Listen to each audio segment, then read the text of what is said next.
Hey everyone, welcome back to our channel. Today I'm going to show you how to run HTML file in Visual Studio Code in a live server.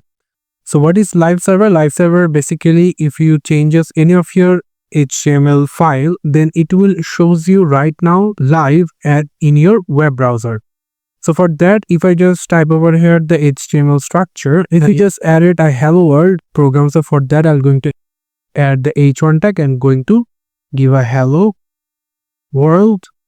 So as you can see right now, here if I just save it, and now if I just give open with live server, as you can see right now it's showing the hello world. But as you can see in here, there is no live server is showing over here.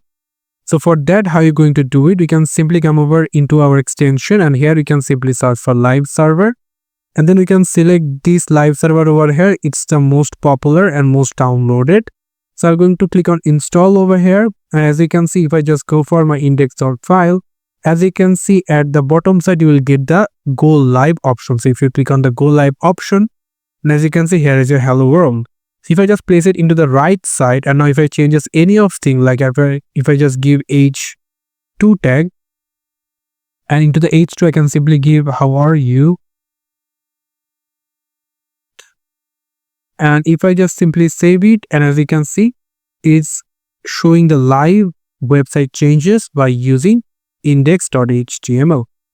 So this is how we can simply add a live server in your Visual Studio Code. Thank you so much for watching this video. I hope to see you for another videos. Till then, goodbye.